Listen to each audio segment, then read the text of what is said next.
Welcome to the Love Dog Podcast. I am your co-host, Raina Butcher, here with our host, Dr. Sarah Hensley. Hey, stranger. I know, I miss you. I miss you too so much.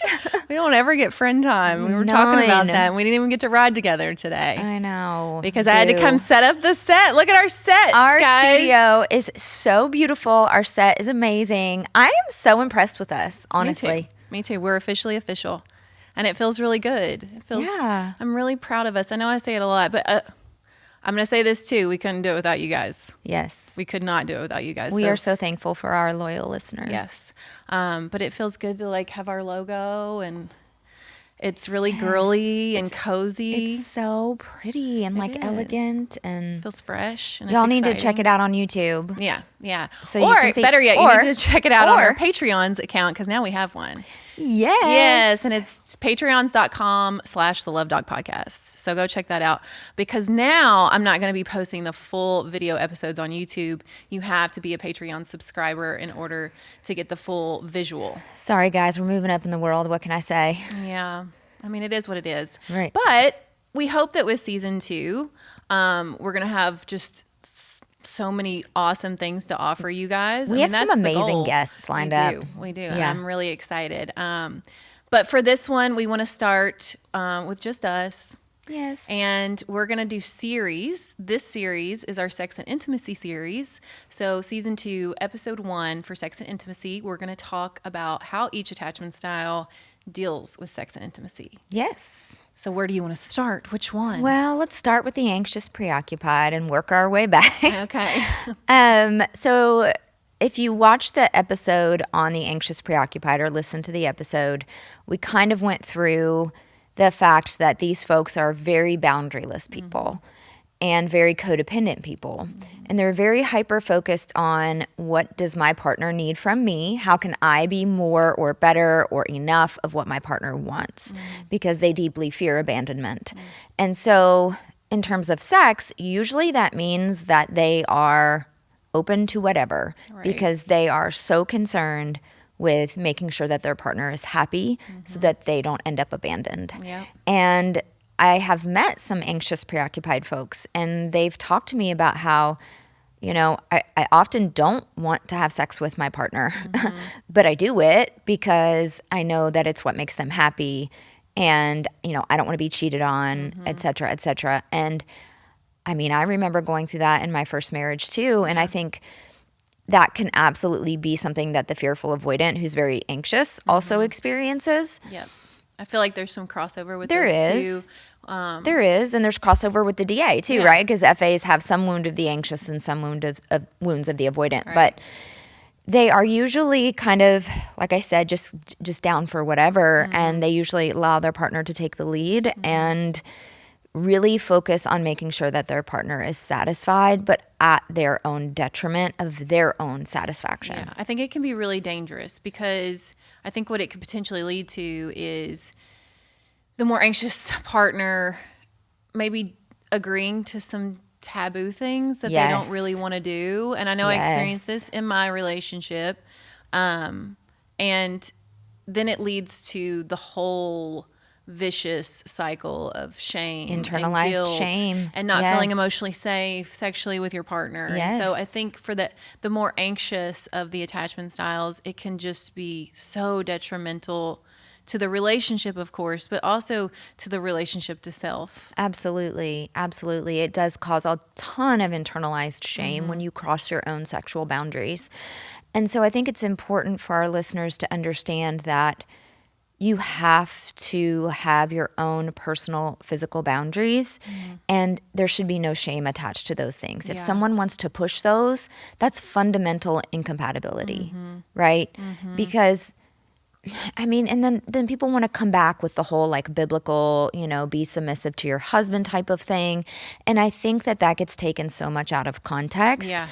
Yes, it says we are to submit our bodies to our spouses, but that is dependent upon the safe covenant of marriage. Right. That's assuming that everyone is inside the covenant, that they are abiding by the covenant, which means you are loving your partner in the way that they need to be loved. You are creating emotional safety. You are meeting their needs regularly, and both partners are doing that. that scripture is predicated on the covenant functioning as it's supposed to function. Right. And so if someone's outside of the covenant, maybe they're abusive or extremely neglectful or they've been unfaithful or whatever, you should know that you don't have to then open up your body and be vulnerable in that way with them and be submissive because they haven't created the safety of that covenant relationship. Right. Yeah. And I think that's where a lot of people get it wrong. I know that's where I got it wrong. And I think I got it wrong just leading up to, the relationship with my ex in general, where I never really, and I think this is going to be profound for our listeners in terms of the advice you can give, what's the secret? What are the like tips and tricks to really be able, before you go into a relationship like marriage, to learn how to find like sexual emotional safety within yourself so that you don't make those mistakes, so that you don't just give it all away. Yeah, I think especially for females, there has been some societal conditioning around like that our sexuality is this like trump card that we can play.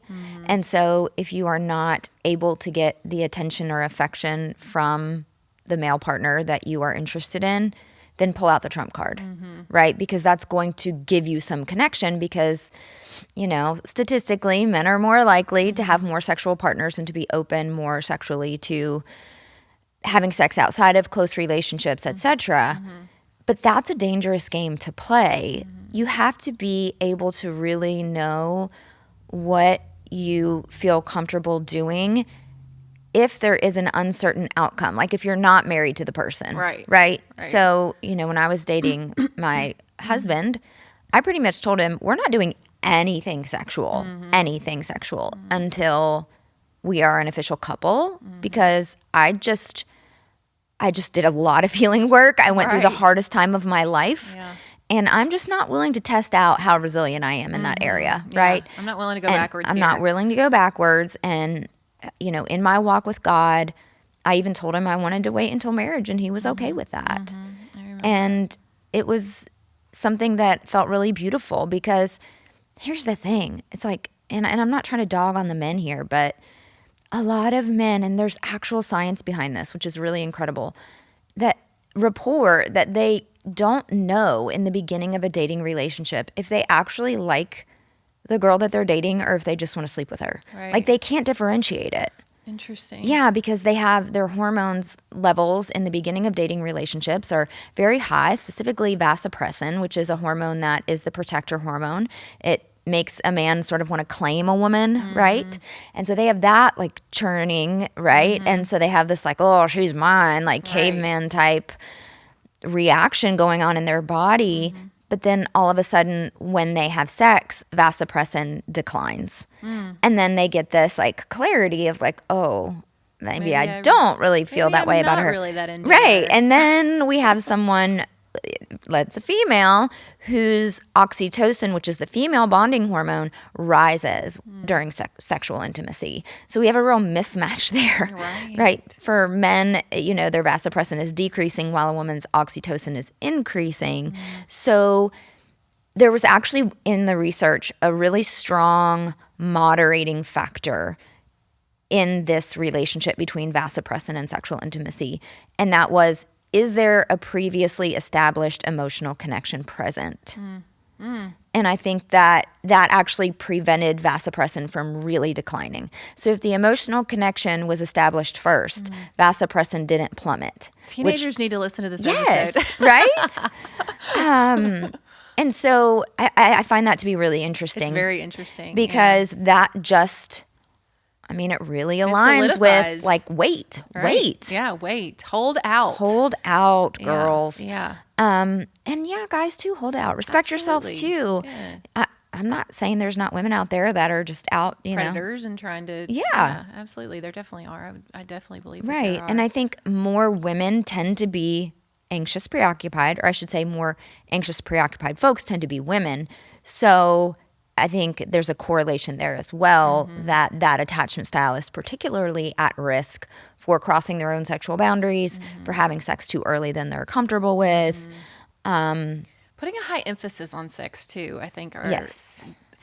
I can think about my friends that are APs, and, they put a lot of emphasis on sex because I think they feel like that's what's really important to their partner. Right. And It's all so- about how can I be what they want me to Yeah. be. Yeah. And what about you, girl? Yeah. Right? What Or boy. about you? What about you?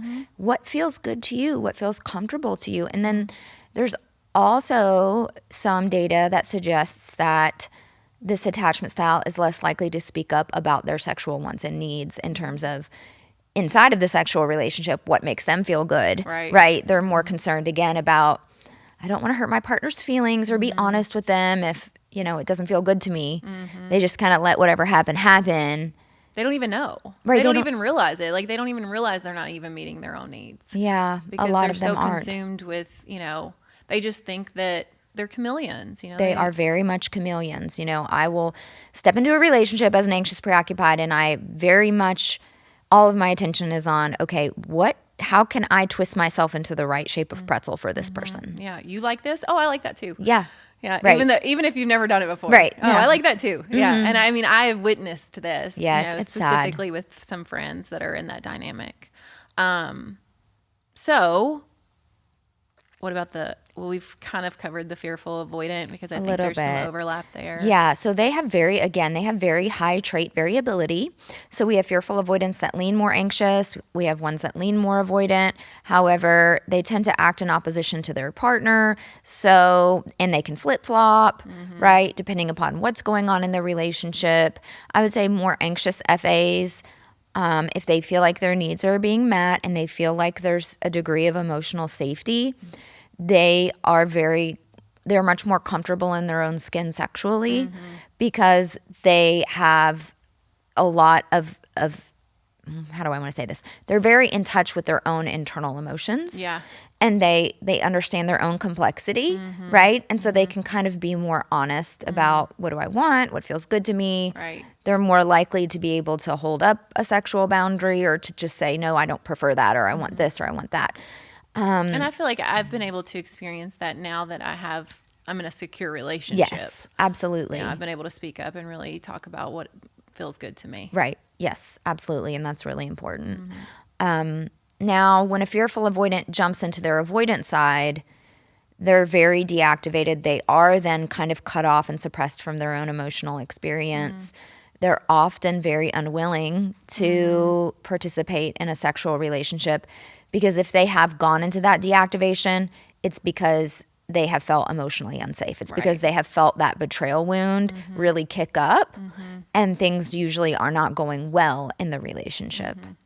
Usually. Yeah. And I can even relate to this because I remember just becoming completely, like, just not physically attracted to Paul anymore. Yeah. Like, just was not, like, I would look at him and it was like disgust. Yeah. Like total ick. Yeah, because when someone treats you so poorly, your body, this is especially true for women, your body stops responding sexually. Yeah. You can't, Yeah. you can't be physically vulnerable. I mean, having sex is like the most physically vulnerable thing you can do, right? And there are a lot of big things that can come out of that. And so you want to be able to choose partners that are safe emotionally so that you can open up your body in that way. And I'll never forget, like, that was my first mega viral moment on social media when I made that very first video of why women won't have sex with their husbands. And I made an earlier version of that video that went pretty viral, but the second version I made a year or two later got like 30 million reposts on Twitter. It was crazy. I was just talking about that video yesterday with my masseuse because she was mentioning, like, it was just ironic. I said your name and she was like, oh my gosh, I just listened to her podcast on Bunny's podcast. And I'm like, yeah. And so we were just talking and I was talking about the video that went viral and I was like, some men got mad. They got mad because what they wanted to hear was, but I do the dishes, but I buy her everything, but I do this, but I do that. I'm like, yeah, but what's the emotional climate? Yeah. Are you Totally meeting her different. attachment needs? Yeah, totally different. And they're like, well, if I have to solve this puzzle, like, I don't want to have to put in that work. Okay, then don't. let me help you. Yeah, or you can just listen Yeah. and let an expert tell you how to fix this situation. Yeah. Because for the most part, these things can be repaired. Absolutely. If attachment needs start getting met and people start feeling safer, their attraction comes back. It can come back. And you've seen it happen. I've seen it so many times. Yeah. And so it's like, why wouldn't you want to try? Yeah. You shouldn't be in that mindset of like, well, why do I have to be the change? Why can't they just give me what I need? And it's, there's that whole like vicious cycle where it's like, well, I can't be emotionally available to you if you're not having sex with me, but you won't have sex with me because I'm not emotionally available to you. Yeah. Sorry, dude, but you have to be the one to change first because you can't expect a woman to violate her sexual boundaries, not feeling safe.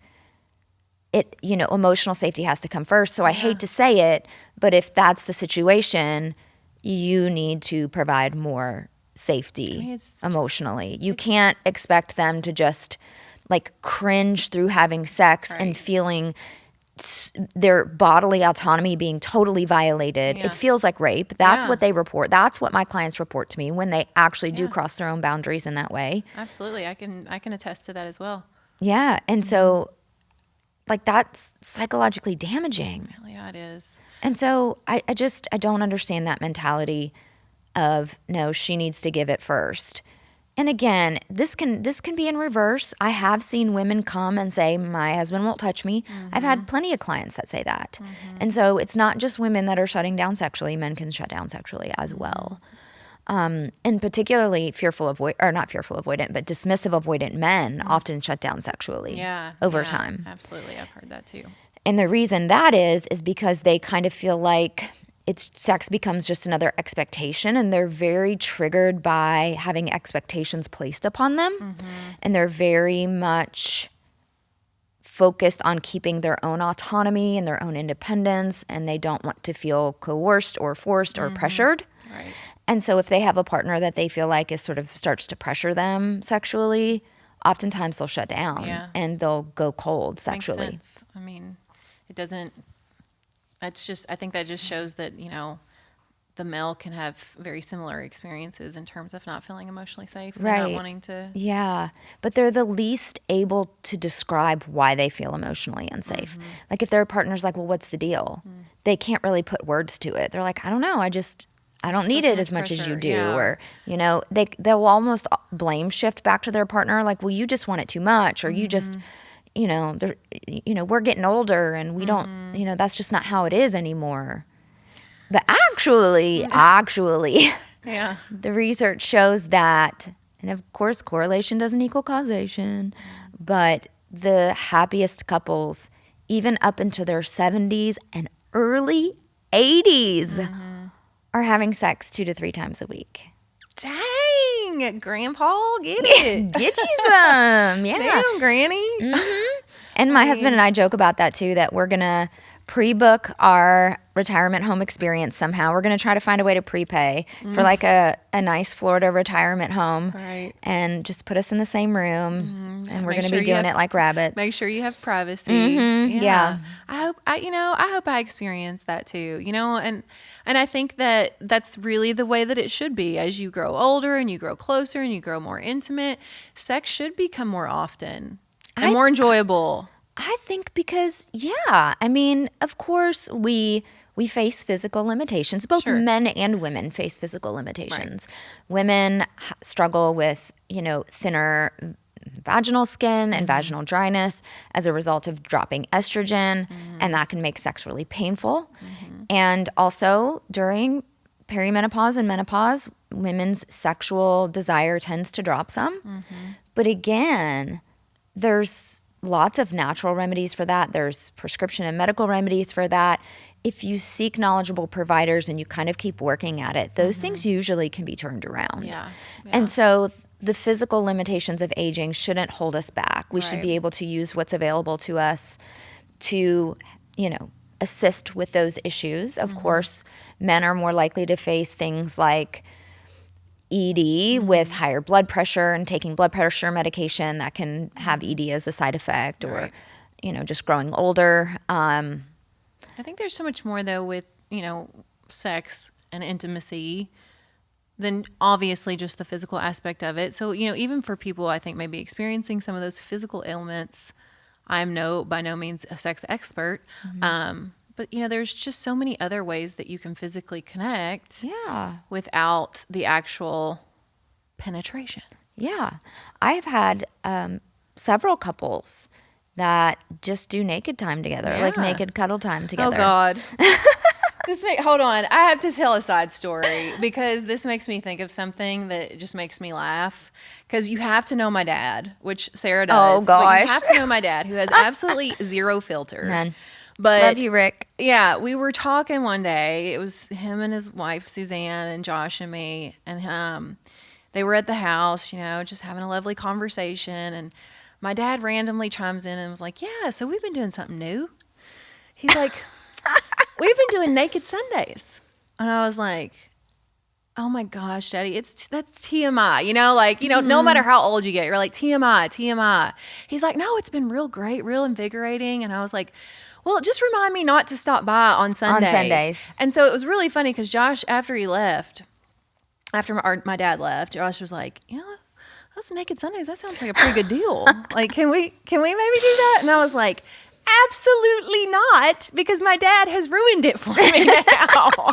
So no, naked Sundays are never going to happen. That's because hilarious. I cannot, so when you said naked time, sorry, I just thought of naked Sundays, and I was just reminded That's funny, though. of my dad's, oh gosh, get it out of your head. Think lack about something of filter else. at all. So, yes. But anyway, naked Sundays, naked time. I mean, that's beautiful. Yes, and just the art of kissing. Is lost too, I feel like. Oh, it is. I'm big on that. Me too. I'm a big I want to make out Me too. person, Yes. And let me warm up a little bit. And skin to skin is such a beautiful thing. Yes. And I crave Josh's skin on my skin. Well, there's a lot of hormonal reactions that happen when we have skin to skin contact. I mean, that's why newborns are supposed to have skin to skin contact with their mothers, because we do have more oxytocin dumps when we have skin-to-skin contact. And we have, physical co-regulation. And I know I've mentioned this before on a previous episode, but gosh, we've done so many now. Yeah. It's hard to remember. So sorry if I repeat myself, but when we have prolonged contact, like hugs and, skin-to-skin contact, our body can start to co-regulate with our partner. So our heartbeats can kind of start to sync up. Our blood pressure starts to regulate more.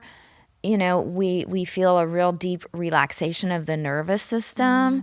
A hug is like a weighted blanket. I mean, that's why we have weighted blankets, because we first studied the effects of prolonged hugging. Yeah. And we know that it increases serotonin. It increases GABA, which is the brakes of your nervous system. And so, we get this real calming effect. However, there are folks that, like the dismissive avoidant, who might struggle more with that because, and this is really sad, but I read a study where, it's so sad, but I read a study where dismissive avoidants have decreased oxytocin receptors because they were not given as much physical affection as children. And so whatever, the brain is always trying to seek homeostasis, okay? Right. And so it's like when you are supposed to be getting this physical affection as a kid, you have all these oxytocin receptors which catch and use the oxytocin, right?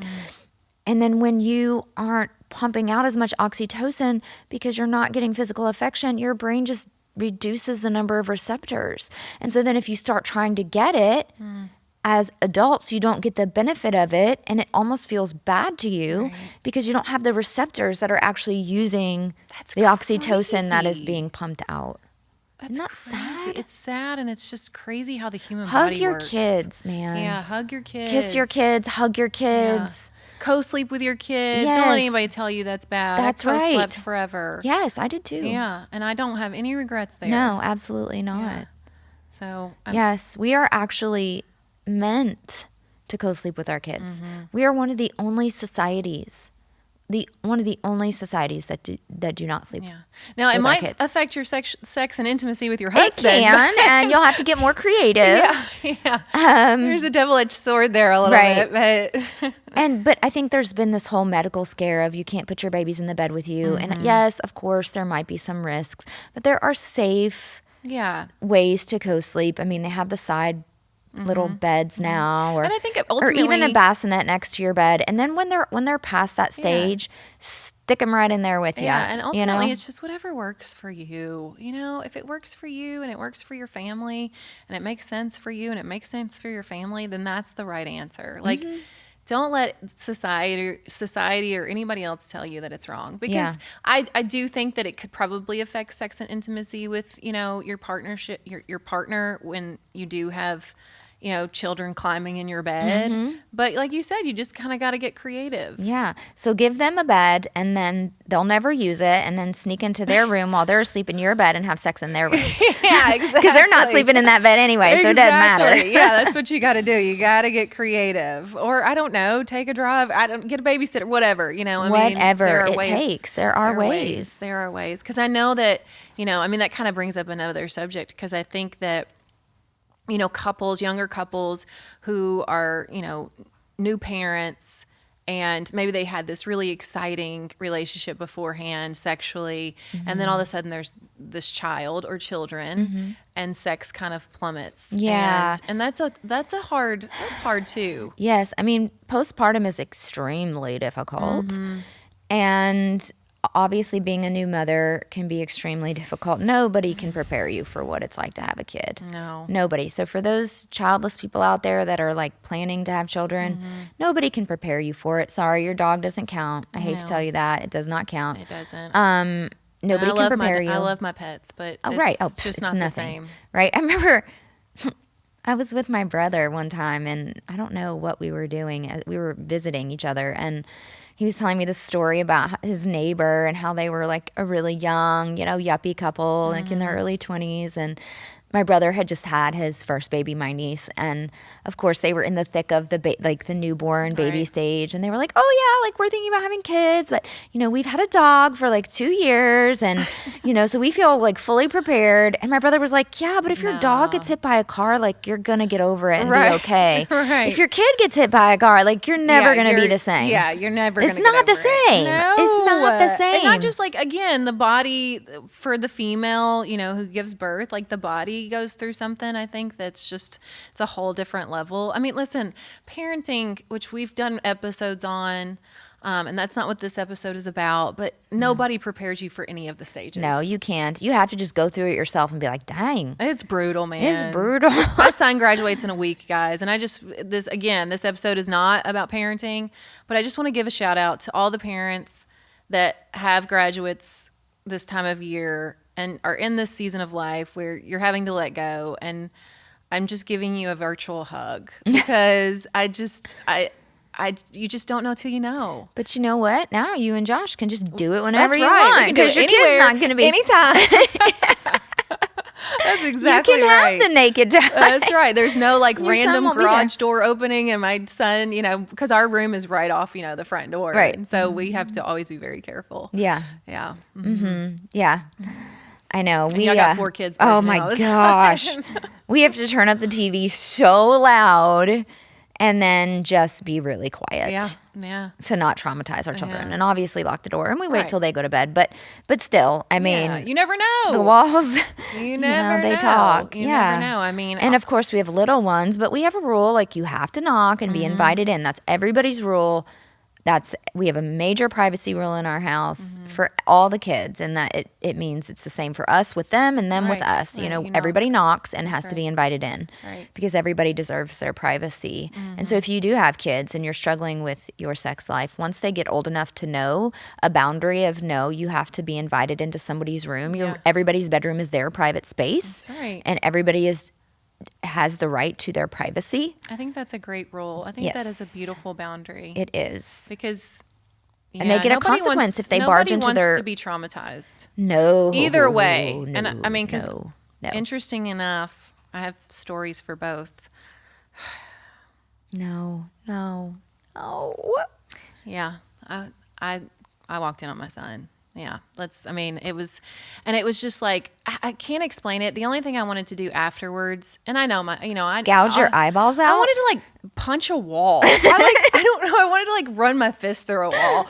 That was just, and Josh was like, "What's wrong with you?" Because I like just came upstairs really abruptly, and it was late. And it was like their prom night, and so I just had randomly like gone down there to make sure that he was leaving to take her home, like, it's time, like, buddy, it's time, y'all need to go. And so I went down there anyway. I don't want to rethink it too much. But I just wanted to like punch a pillow. It was like not this angry like punch a pillow, just like I wanted to like, I don't know, like, the Men in Black tool where I wanted one of those Men in Black tools where I just like, you did this and like it erased my memory. Mm-hmm. So I mean, that happened probably just like, a couple months ago. But then I had an experience again with my dad, love you daddy, which is just another funny story where I was probably 19 or 20. My parents had been divorced for a couple years, and my dad, was dating someone seriously, but I'd never met her. And I was coming home to pick up a vehicle to go on spring break, college spring break. Had no idea that his new girlfriend was there. Mm-hmm. So of course I just barge in my dad's house, I'm like, Daddy, and they don't hear me. And I go to the back bedroom and open it up, and there lays my dad, and I won't say her name. That's like the episode of The Righteous Gemstones. Oh my God, it was awful. And like, I just like dart out the front door. I like just take off running, because the image is just, and then I run out the front door, and here's my dad like running out after me, like tying up his robe. And this is the best part, guys. This is the funniest part. I'm like standing on his front porch, face in hands, just like totally mortified. And he walks up behind me and he puts his arm around me and he says, "Baby, daddies have sex too." And I was just Get it, like, Rick. Get it, Rick. And I was 20 years old, guys. Oh and so I'm just saying, it traumatizes your children no matter what. It does. And so moral of the story, be careful around your children. Yes. But still make time for sex. Still make time for sex. Sex is so important. It really I get a question probably once a week in my groups that, is sex a need? Yes. Yeah. It is a human need equivalent to sleeping and eating. Yeah, I was going to say air. Yeah, it is. Yeah. And a lot of people are surprised by that, because when you lose your sex drive, because I was in a relationship where I totally lost my sex drive because of the lack of safety, right? Mm-hmm. And then they want to fight their partners like, well, it's not really a need. You can live without it. It's like, well, yeah, you can live without it, but you might not feel good, and you feel a whole lot better when sex makes everything better. It does. Like afterwards, I'm like, la da da, like the birds are chirping. That you like. Yeah. I mean, if you don't have that experience, I hope that everyone does get that experience. I know, but so many people don't. So many people. I talk to so many people that are just like, I just do it to do it. I do it to make them happy. I don't enjoy it. I don't feel anything with it. Which, listen, folks, we're gonna get some people on here that are gonna help you out. That's okay? That's right. We're going to get some specialists. But I think if it doesn't feel good to you, you need to be vulnerable and honest. And don't be like, well, what you do doesn't feel good, because that absolutely will crush your partner. Right. But what you can say is, hey, I think I want to try this. Yeah. And just put it out there. Yeah. And I know it's hard, because there's always the opportunity for judgment or for rejection. But hopefully, I pray that you guys find your secure attachment and you end up in secure relationships where you're not going to be judged. Yeah.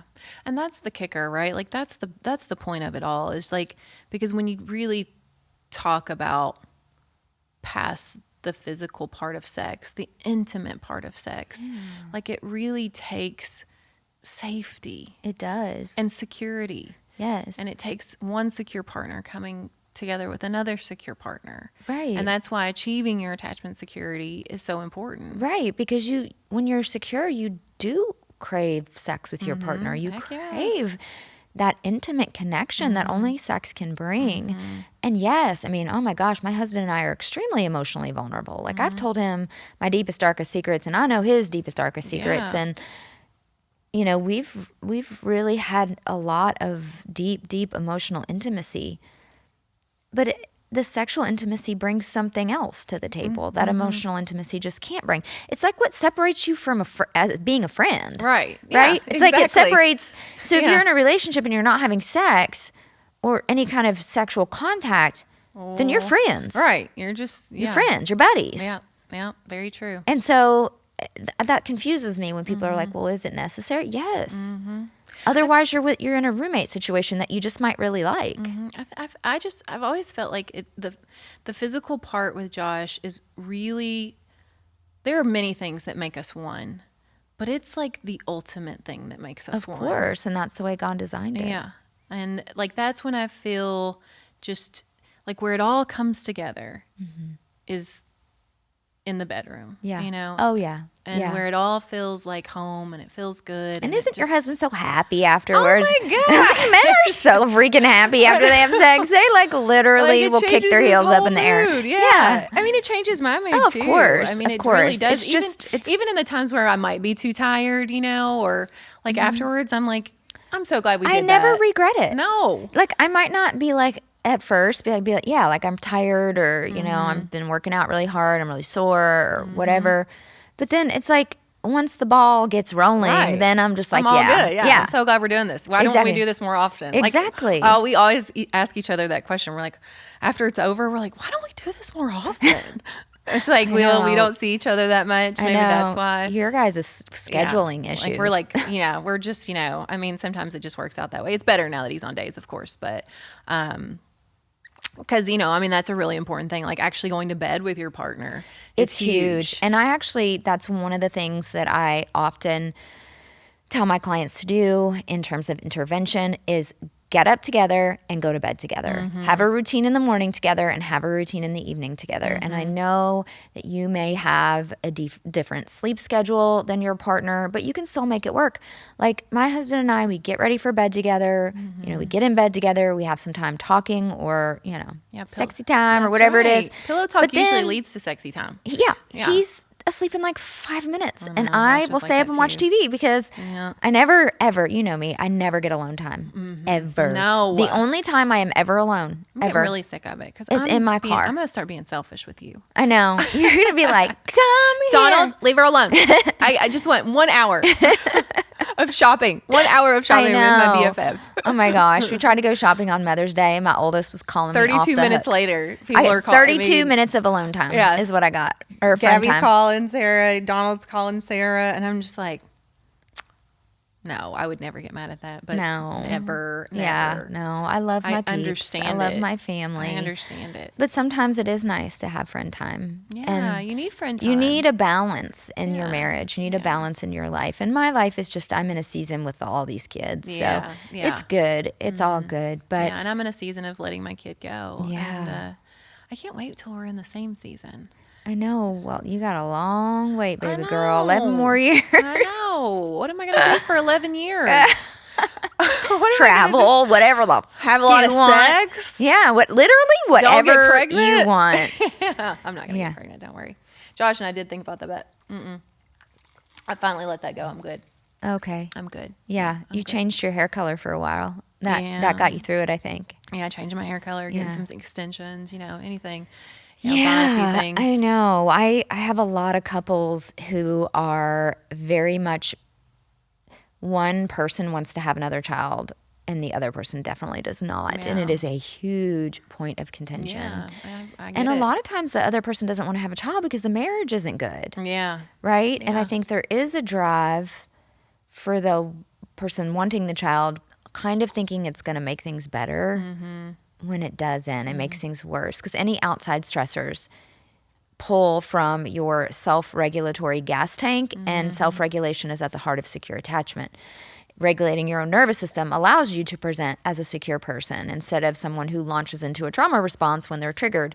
And so when you add external stressors, it does become harder to show up secure. So if you're already struggling in your relationship, having another child is definitely not a good idea. And if you're struggling with sex and intimacy, it's definitely not either. It's not. No, you need to make that really solid because, babies put a dent in it a little bit. Yeah, for sure. For sure. So if you are looking for your secure attachment, and honestly, if you're just looking for more sex and intimacy in your relationship, stay tuned, first off, because we are going to have some fantastic guests on for this series. And go check out Dr. Hensley services. Yes, I would be happy to save your sex life by helping you guys fix your attachment issues. Because if you can meet your partner's attachment needs, you'll be so surprised at how their sex drive It is the foundation. improves. It is Yeah. the foundation. Yeah, Absolutely. definitely. I mean, we can bring in some specialists and some sex specialists or therapists, but I think ultimately attachment is like the foundation of so much. So much. It affects so much in our lives. I don't know. I mean, specifically In our romantic Yeah. relationships, but in our parenting journey and in our journey with our a family of origin and, All of how our we relationships. view the world. That's right. So go check out Dr. Hensley services. And also, while you're at it, go check out our affiliate, Armra. We have a special promo code, LoveDoc, right? For new people who want to try out Armra for 15% off with that code. Armra, like we've talked about multiple times before, has drastically changed our guts. Absolutely. It is a fantastic all-around supplement, but definitely if you have the tummy issues, because let's face it, those of us with trauma, we're going to have tummy issues. It is a game changer. Yeah, and I have tummy seen issues, so much improvement. I'll be honest. Tummy issues have affected my sex life. Like at times I've been like, my stomach hurts, baby. I can't, I know. So, I mean, Armor can help that as well. That's so, right. So go check them out. They have And some delicious new flavors. Peach That's is on my out. list next. Yes, and I've got the apricot in my water right now, which is also delicious, but I'm going to do the peach next. So LoveDoc for 15% off. And then, of course, for all of our listeners, we have a special promo code LoveDoc27 for 27% off any of Dr. Hensley's services, her hybrid group coaching, her courses. And yeah, it's very generous. So, of course, and then...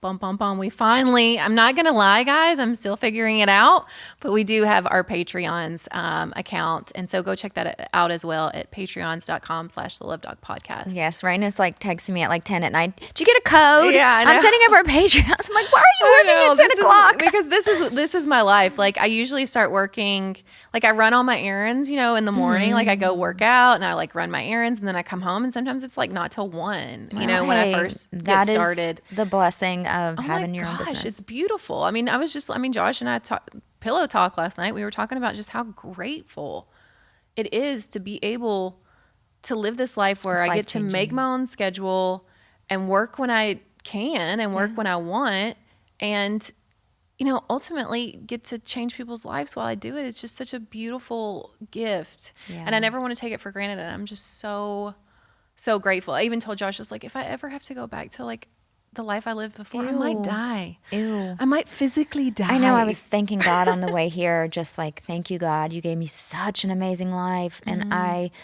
feel so unworthy of this opportunity and this platform. But all I want to do is make sure that I serve God to the best of my ability and teach others what He wants them to know about how to love. Yeah. That's all I want. And that is the ultimate mission. And that's the mission that in our wish and our prayer for every single one of you is to have healthy, secure love. So you need help getting there?